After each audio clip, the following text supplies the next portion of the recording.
जय हिंद और नमस्कार दोस्तों, आप सभी का। आज हम IBAC आयोग ग्रेड 2 सितंबर 2025 में पूछा गया ये क्वेश्चन पेपर है। आइए शुरू करते हैं। सारे सवालों को इन डिटेल्स में देखते हैं। पहला सवाल, टाइगर ट्रंप अभ्यास कहाँ प्रारंभ हुआ? इसका सही आंसर हो जाएगा नौसेना डॉकयार्ड, विशाखापट्टनम। डॉकयार्ड क्या होता है? डॉकयार्ड का मतलब होता है जहाँ शिप्स को रखा जाता है, जहाँ शिप को मरम्मत की जाती है। अगर देखें ऑप्शन 3 चेन्नई बंदरगाह, इससे क्या सवाल पूछे जाते हैं कि भारत का सबसे प्राचीनतम बंदरगाह चेन्नई बंदरगाह, और प्राचीनतम बंदरगाह के साथ साथ यह सबसे मानव निर्मित बंदरगाह भी है।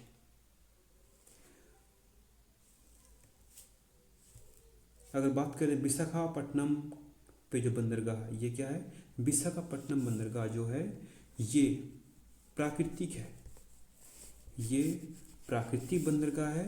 साथ ही साथ यह क्या है? सबसे गहरा बंदरगाह है। ध्यान रखें, ये सवाल पूछे जा सकते हैं। आते हैं अगले सवाल पे।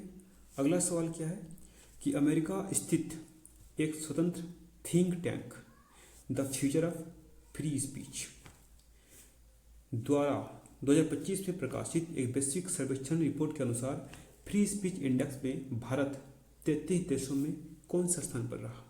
इसका राइट आंसर है 24। कितना आंसर है? 24। अब मन में एक ख्याल आता होगा कि ये फर्स्ट पोजीशन में कर रहा होगा, तो फर्स्ट पोजीशन रहा होगा नॉर्वे। इसकी राजधानी कहाँ है? राजधानी है ओस्लो। सेकंड पे कौन रहा? सेकंड में रहा डेनमार्क। राजधानी कहाँ है इसकी? कोपेनहेगन। ये रहा। और इंडिया का पोजीशन क्या रहा? 24 आउट ऑफ 33 कंट्रीज। आते हैं अगले सवाल कि मई 2025 में राजस्व विभाग के नए सचिव के रूप में किसे नियुक्त किया गया? किसे नियुक्त किया गया? इसके आंसर है अरविंद श्रीवास्तव। अरविंद श्रीवास्तव। एक और एक इससे मिलता जुलता नाम है अरविंद पनगड़िया साहब। क्या है? अरविंद पनगड़िया, जो वर्तमान समय में क्या है? वर्तमान समय में वित्त आयोग के 16वें अध्यक्ष हैं। कितने हैं? वित्त आयोग के 16वें अध्यक्ष। 15वें कौन थे? 15वें बता दूं, NK सिंह थे। 16वें अध्यक्ष कौन है? अरविंद पनगड़िया। नाम से कंफ्यूजन नहीं होना है। अरविंद पनगड़िया वित्त आयोग के 16वें अध्यक्ष हैं वर्तमान में, और अरविंद श्रीवास्तव राजस्व विभाग के नए सचिव नियुक्त किए गए हैं। क्या नियुक्त किए गए हैं? नए सचिव। अगर पूछा जाए कि फाइनेंस मिनिस्ट्री, फाइनेंस जो मिनिस्ट्री है यानी वित्त विभाग, कौन से आर्टिकल में है? आर्टिकल है 280। कौन सेलेक्ट करती है इसको? अपॉइंट करती है, इसका अध्यक्ष अपॉइंट करती है प्रेसिडेंट। इसमें क्या है? एक अध्यक्ष है और 4 अन्य सदस्य हैं। इसके टोटल 5 मेंबर होते हैं। अगले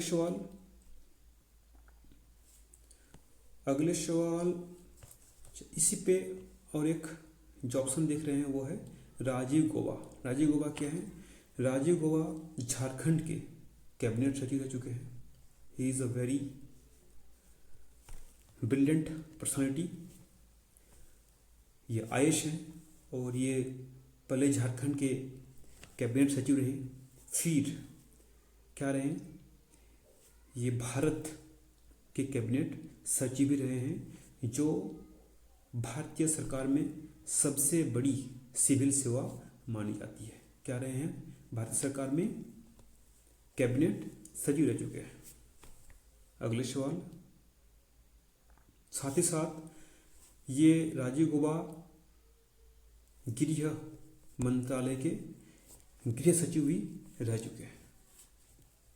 तो राजीव गौबा क्या रह चुके हैं? झारखंड के कैबिनेट सचिव रह चुके हैं, भारत सरकार में भारत सरकार के कैबिनेट सचिव रह चुके हैं और गृह मंत्रालय के गृह सचिव रह चुके हैं।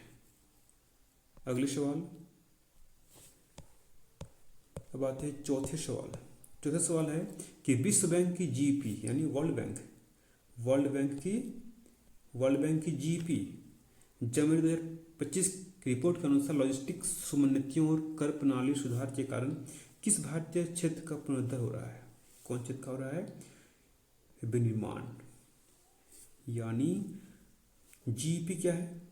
जीडीपी का मतलब होता है ग्लोबल, क्या होता है?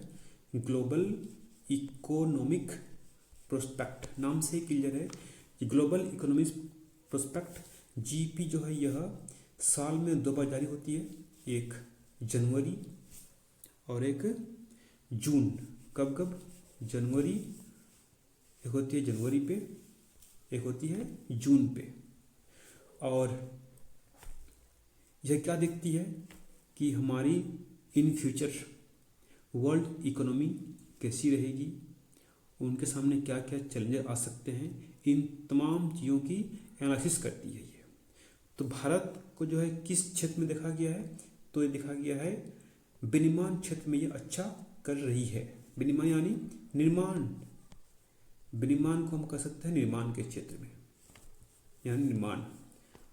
अगला सवाल है कि मनोहर जोशी मरणोपरांत को किस क्षेत्र में योगदान के लिए पद्म भूषण से सम्मानित किया गया? पद्म भूषण से सम्मानित किया गया है। ये पहला क्या, ये तीसरे नंबर की है। पहला है भारत रत्न, फिर पद्म विभूषण, पद्म भूषण, फिर चौथे पे आती है पद्म श्री, यानी तीसरी सबसे द मोस्ट सिविलियन अवार्ड जो दी जाती है। ये किसे दिया गया है? लोक कार्य में। लोक कार्य यानी इनका जुड़ाव रहा है पॉलिटिकल बैकग्राउंड से, पॉलिटिकल बैकग्राउंड से। बता दो मनोहर जोशी का संबंध महाराष्ट्र से है।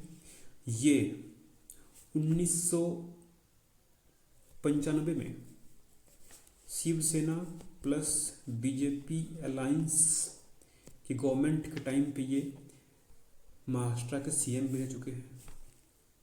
साथ ही इनके बारे में 2002 से 2004 के बीच ये लोकसभा स्पीकर भी रह चुके हैं, जिस टाइम अटल बिहारी वाजपेयी का कार्यकाल चल रहा था। अगला सवाल है 1 मार्च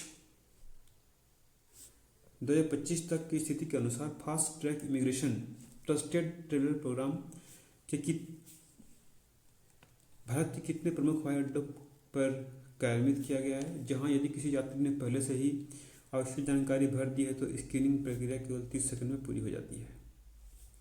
तो क्या है ये? 30 सेकंड में। ये क्या होता है? ये है टीटीपी। टीटीपी क्या है? एक जो हमारे एयरपोर्ट हैं वहाँ पे टीटीपी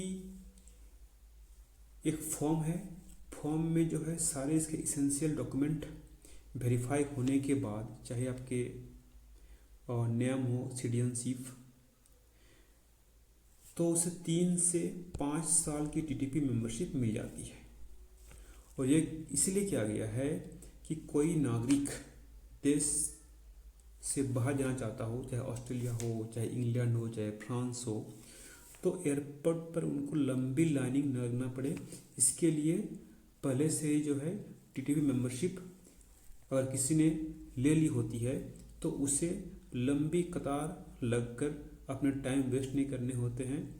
फिर वो इस कंडीशन में विदिन 30 सेकंड में उनकी स्क्रीनिंग प्रक्रिया पूरी होती है और ये देश से बाहर जा सकते हैं। तो ये फैसिलिटी कौन कौन एयरपोर्ट ने दी है अभी? तो एयरपोर्ट जो हमारे देश के 4 बेसिकली मेट्रोपॉलिटन सिटी है, लाइक दिल्ली एयरपोर्ट,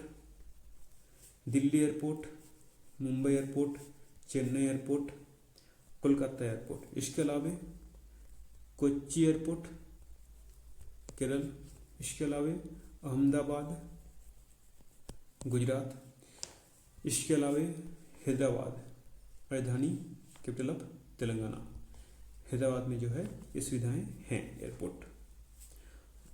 अगले सवाल पे आते हैं कि महिला सुरक्षा सशक्तिकरण पर केंद्रित स्त्री शिखर सम्मेलन 2025 कहाँ आयोजित हुआ।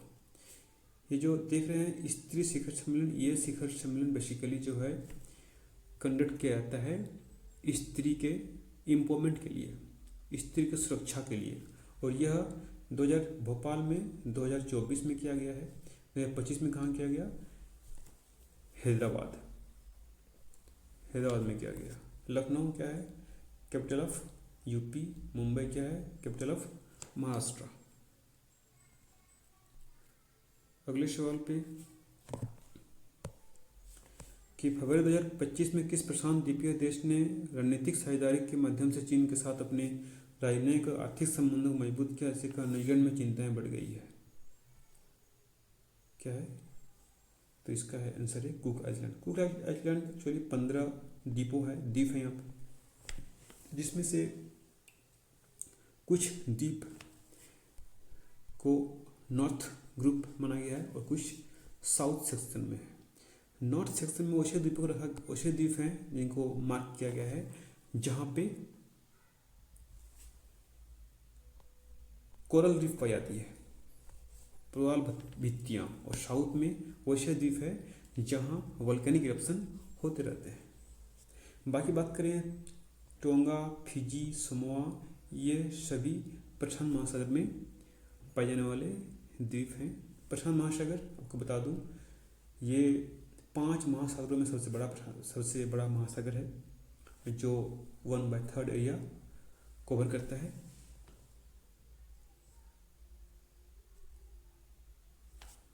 और प्रशांत महासागर में ही अगर बात किया जाए तो यहाँ सबसे गहरी जो गहराई है वो क्या है, सबसे जो गहराई है वो आपकी मैयाना ट्रेंच है, जो अप्रॉक्स कितने हैं 11 किलोमीटर के समथिंग है।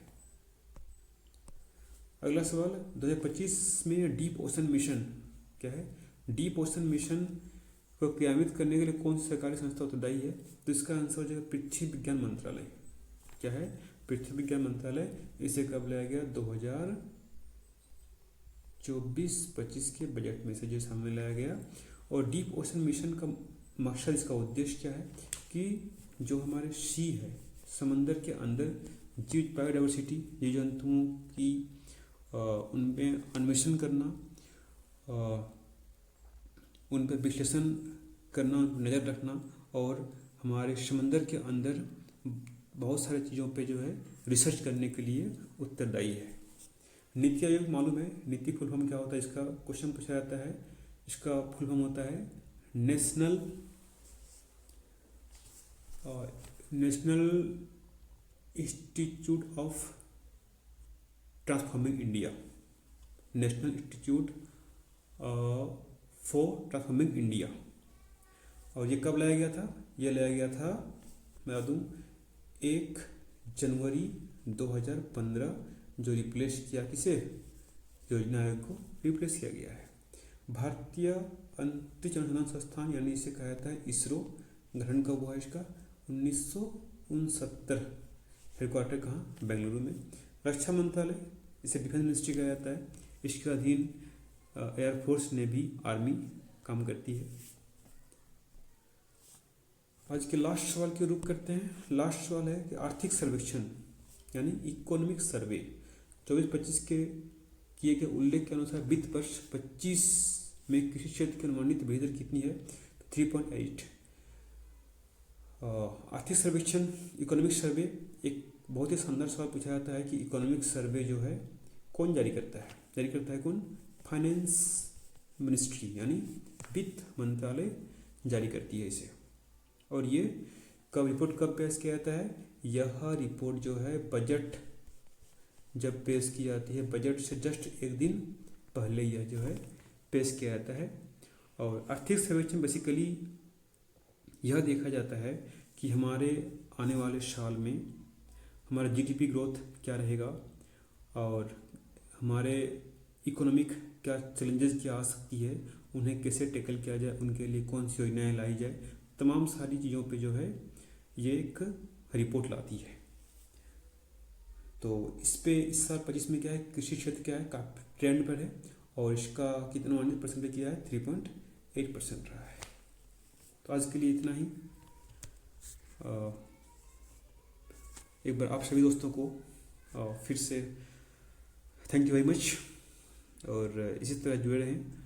और फिर अगले वीडियो में हम बहुत जल्द मिलेंगे, अगले इसी की दूसरी कड़ी में क्वेश्चन को ऐसे ही डिटेल्स में एनालिसिस करेंगे, उसे जानेंगे, समझेंगे और उनसे क्या संभावित सवाल या पूछे जा सकते हैं उस पर बातें करेंगे। Thank you.